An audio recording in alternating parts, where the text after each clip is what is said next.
श्री शिवाय नमस्तुभ्यं भक्तों। जय श्री कृष्णा। स्वागत है आपका हमारे YouTube चैनल प्रियंका शास्त्र ज्ञान में। भगवान भोलेनाथ की कृपा हम सब पर सदैव बनी रहे। भक्तों, आज के वीडियो में आप सुनेंगे संतान सप्तमी का व्रत किस दिन रखा जाएगा, पूजा विधि, शुभ मुहूर्त, इस दिन क्या करें क्या नहीं करें, संतान सप्तमी की व्रत कथा वीडियो में सब बताने का प्रयास करूंगी। वीडियो को पूरा अवश्य देखें। सभी भक्तों को संतान सप्तमी व्रत की हार्दिक शुभकामनाएं। भक्तों, सनातन धर्म में संतान सप्तमी व्रत का विशेष महत्व है। यह व्रत माताएं अपने संतान की लंबी आयु, अच्छी स्वास्थ्य, उन्नति और प्रगति के लिए करती हैं। भक्तों, यह व्रत प्रत्येक वर्ष भाद्रपद मास के शुक्ल पक्ष की सप्तमी तिथि को रखा जाता है। इस व्रत में भगवान भोलेनाथ, माता पार्वती, श्री गणेश जी की पूजा आराधना की जाती है। संतान सप्तमी व्रत को ललिता सप्तमी, अपराजिता सप्तमी, मुक्ताभरण सप्तमी के नाम से भी जाना जाता है। संतान सप्तमी का व्रत किस दिन रखा जाएगा, ध्यान से सुने भक्तों। भाद्रपद मास के सप्तमी तिथि की शुरुआत 9 सितंबर को रात 9:53 पर होगी। इसका समापन भक्तों 10 सितंबर 2024 को रात 11:11 पर होगा। संतान सप्तमी का व्रत 10 सितंबर 2024 मंगलवार के दिन रखा जाएगा। सूर्योदय व्यापिनी संतान सप्तमी व्रत भक्तों 10 सितंबर के दिन रखा जाएगा। संतान सप्तमी व्रत का महत्व। संतान सप्तमी का व्रत संतान और संतान की मंगल कामना के लिए रखा जाता है। यह व्रत संतान प्राप्ति की कामना करने वालों के लिए भी अत्यंत लाभकारी माना जाता है। भक्तों, जिनके घर में संतान प्राप्ति का योग नहीं बना, वो भी यदि संतान सप्तमी का व्रत करते हैं तो उनके घर में संतान प्राप्ति अवश्य होती है। उन्हें संतान प्राप्ति का आशीर्वाद प्राप्त होता है। जिन माताओं के घर में संतान है वो भी यह व्रत रख सकती हैं। यह व्रत संतान के लिए ही रखा जाता है। संतान की लंबी आयु, उन्नति, प्रगति, खुशहाली के लिए रखा जाता है। भक्तों, संतान सप्तमी का पूजन मुहूर्त संतान सप्तमी या ललिता सप्तमी के दिन अभिजीत मुहूर्त सुबह 11:52 से दोपहर 12:42 तक रहेगा। भक्तों, संतान सप्तमी की पूजा आप सुबह के समय भी कर सकते हैं या दोपहर के समय भी कर सकते हैं या फिर आप शाम के समय भी कर सकते हैं। आप जिस भी समय करना चाहें संतान सप्तमी की पूजा आप कर सकते हैं। संतान सप्तमी की पूजा विधि। इस दिन भक्तों सूर्योदय से पहले जागने का प्रयास करें। सुबह जल्दी जाकर स्नान आदि से निवृत्त होकर भगवान भोलेनाथ, माता पार्वती, श्री गणेश जी की पूजा आराधना करें। इस दिन भक्तों स्नान आप सिर धोकर करें। इस दिन काले वस्त्र नहीं पहनने चाहिए, लाल या पीले वस्त्र इस दिन आप धारण करें। समस्त श्रृंगार करके माताएं इस व्रत को करना चाहिए। समस्त श्रृंगार करके आप इस व्रत को धारण करें। भगवान भोलेनाथ, माता पार्वती की विधिवत पूजा आराधना करें। इस दिन क्रोध नहीं करना चाहिए, किसी का अपमान नहीं करना चाहिए। घर में बड़े बुजुर्गों का किसी का भी अपमान नहीं करना चाहिए। इस दिन भक्तों संतान सप्तमी व्रत में 7 मीठी पूड़ियाँ बनाकर भोग लगाना चाहिए।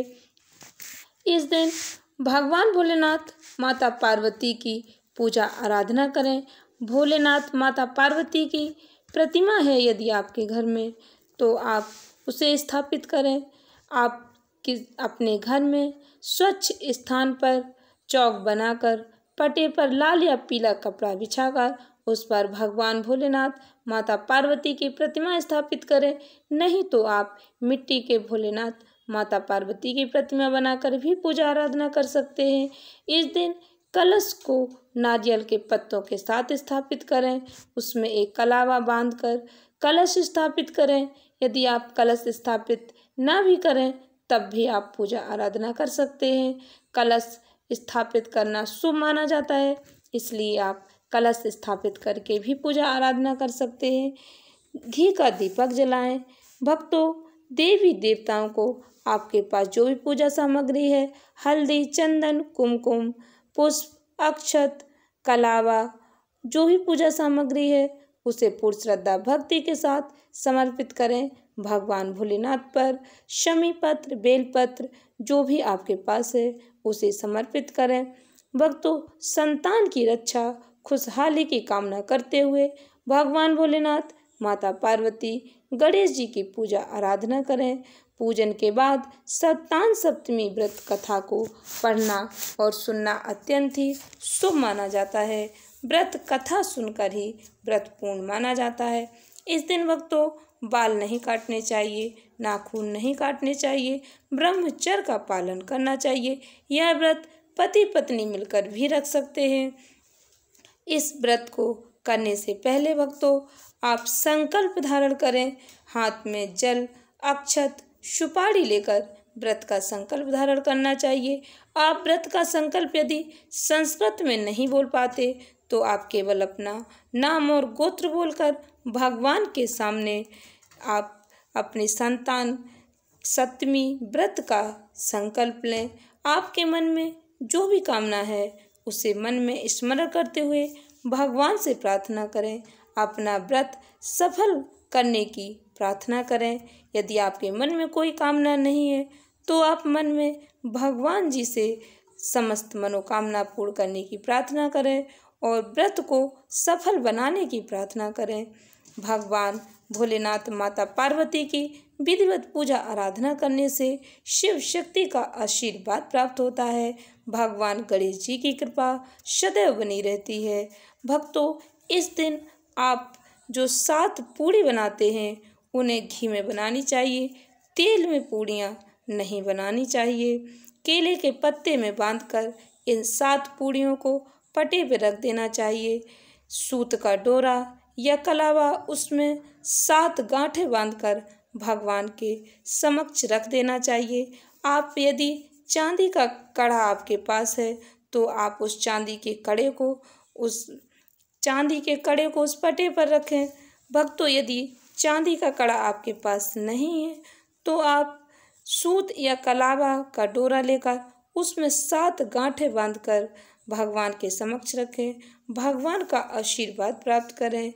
यह जो भी आप कड़ा या डोरा रखते हैं यह आपकी संतान की रक्षा के लिए रखा जाता है। इससे भगवान जी का आशीर्वाद प्राप्त होता है। इस कड़े को आप अपने हाथ में पहन सकते हैं। यदि आप इस कड़े को अधिक दिन तक नहीं पहनना चाहते तो उस दिन तो अवश्य पहन कर रखें, नहीं तो आप इसको अनंत चतुर्दशी तक अपने हाथ में पहन कर रखें। इसके बाद आप उतार कर रख सकते। यदि आप इसको पूरे वर्ष पहन कर रखना चाहते हैं तो आप पूरे वर्ष पहन कर रखें और जब व्रत करें तो उस दिन उस पुराने धागे को निकाल कर आप उसको अलग रख दें या उसको आप कहीं पे विसर्जित कर दें।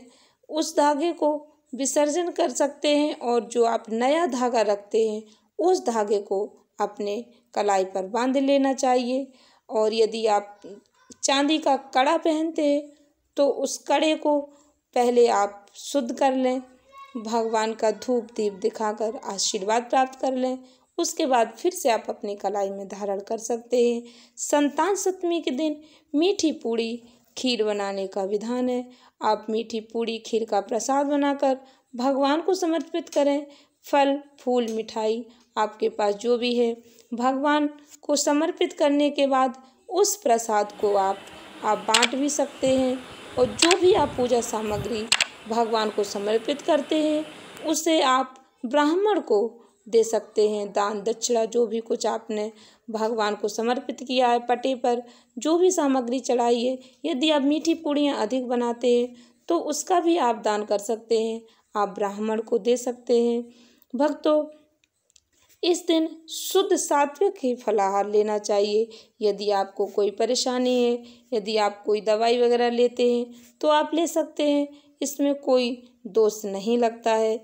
यदि इस दिन आपका कोई दूसरा व्रत है तो आप उस व्रत को भी कर सकते हैं। और शाम के समय जब आप एक समय भोजन करते हैं तो उन मीठी पूड़ियों को आप भोजन के रूप में ग्रहण कर सकते हैं। आप ध्यान से प्रसन्नचित होकर सुने भक्तों संतान सप्तमी व्रत कथा। एक बार भगवान श्री कृष्ण ने धर्मराज युधिष्ठिर को बताया कि किसी समय मथुरा में लोमस ऋषि आए थे। मेरे माता पिता देवकी तथा वसुदेव ने भक्ति पूर्वक उनकी सेवा की तो ऋषि ने उन्हें कंस द्वारा मारे गए पुत्रों के शोक से उबरने के लिए आदेश दिया। कहा, हे देवकी, कंस ने तुम्हारे कई पुत्रों को पैदा होते ही मारकर तुम्हें पुत्र शोक दिया है। इस दुख से मुक्त होने के लिए तुम संतान सप्तमी का व्रत करो। राजा नहुष की रानी चंद्रमुखी ने भी यह व्रत किया था, तब उसके भी पुत्र नहीं मरे। यह व्रत तुम्हें भी पुत्र शोक से मुक्त करेगा। देवकी ने पूछा, हे देव, मुझे व्रत का पूरा विधि विधान बताने की कृपा करें ताकि मैं विधि पूर्वक व्रत संपन्न करूं। लोमस ऋषि ने उन्हें व्रत का पूजन विधान बताकर व्रत कथा भी बताई। नहुष अयोध्यापुरी का प्रतापी राजा था। उसकी पत्नी का नाम चंद्रमुखी था। उसके राज्य में ही विष्णुदत्त नामक एक ब्राह्मण रहता था। उसकी पत्नी का नाम रूपवती था। रानी चंद्रमुखी तथा रूपवती में परस्पर घनिष्ठ प्रेम था।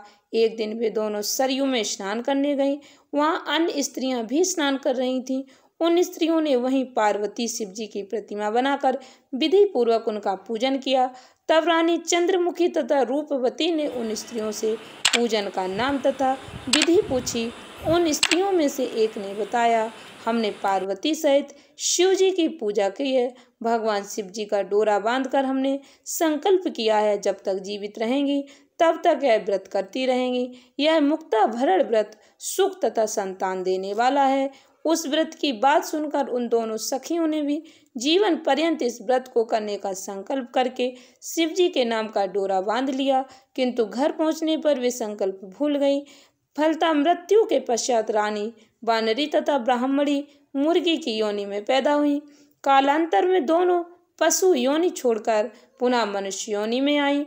चंद्रमुखी मथुरा के राजा पृथ्वीनाथ की रानी बनी तथा रूपवती ने फिर एक ब्राह्मण के घर जन्म लिया। इस जन्म में रानी का नाम ईश्वरी तथा ब्राह्मणी का नाम भूषणा था। भूषणा का विवाह राजपुरोहित अग्निमुखी के साथ हुआ। इस जन्म में भी उन दोनों में बड़ा प्रेम हो गया। व्रत भूलने के कारण ही रानी इस जन्म में भी संतान सुख से वंचित रही। प्रौढ़ावस्था में उसने एक गूंगा तथा बहरा पुत्र जन्मा, मगर वह भी 9 वर्ष का होकर मर गया। भूषणा ने व्रत को याद रखा था, इसलिए उसके गर्भ से सुंदर तथा स्वस्थ 8 पुत्रों ने जन्म लिया। रानी ईश्वरी के पुत्र शोक की संवेदना के लिए एक दिन भूषणा उससे मिलने गई। उसे देखते ही रानी के मन में डाह पैदा हो गई, जलन पैदा हो गई। उसने भूषणा को विदा करके उसके पुत्रों को भोजन के लिए बुलाया और भोजन में विष मिला दिया, परंतु भूषणा के व्रत के प्रभाव से उनका बाल भी बांका न हुआ। इससे रानी को और भी अधिक क्रोध आया। उसने अपने नौकरों को आज्ञा दी कि भूषणा के पुत्रों को पूजा के बहाने यमुना के किनारे ले जाकर गहरे जल में धकेल दिया जाए, किंतु भगवान शिवजी और माता पार्वती की कृपा से इस बार भी भूषणा के बालक व्रत के प्रभाव से बच गए। परिणामतः रानी ने जल्लादों को बुलाकर आज्ञा दी कि ब्राह्मण बालकों को वध स्थल पर ले जाकर मार डालो, किंतु जल्लादों द्वारा बेहद प्रयास करने पर भी बालक न मर सके। यह समाचार सुनकर रानी को आश्चर्य हुआ। उसने भूषणा को बुलाकर सारी बात बताई और फिर क्षमा याचना करके उससे पूछा कि किस कारण तुम्हारे बच्चे नहीं मर पाए। भूषणा बोली, क्या आपको पूर्व जन्म की बात स्मरण नहीं है? रानी ने आश्चर्य से कहा, नहीं, मुझे तो कुछ याद नहीं है। तब उसने कहा, सुनो, पूर्व जन्म में तुम राजा नहुष की रानी थी और मैं तुम्हारी सखी।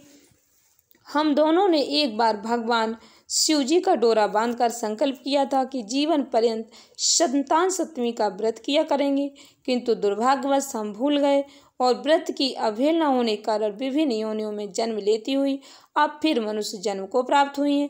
अब मुझे उस व्रत की याद हो आई थी, इसलिए मैंने व्रत किया। उसी के प्रभाव से आप मेरे पुत्रों को चाहकर भी न मरवा सके। यह सब सुनकर रानी ईश्वरी ने भी विधि पूर्वक संतान सुख देने वाला यह मुक्ताभरण व्रत रखा। तब व्रत के प्रभाव से रानी पुनः गर्भवती हुई और एक सुंदर बालक को जन्म दिया। उसी समय से पुत्र प्राप्ति और संतान की रक्षा के लिए यह व्रत किया जाता है।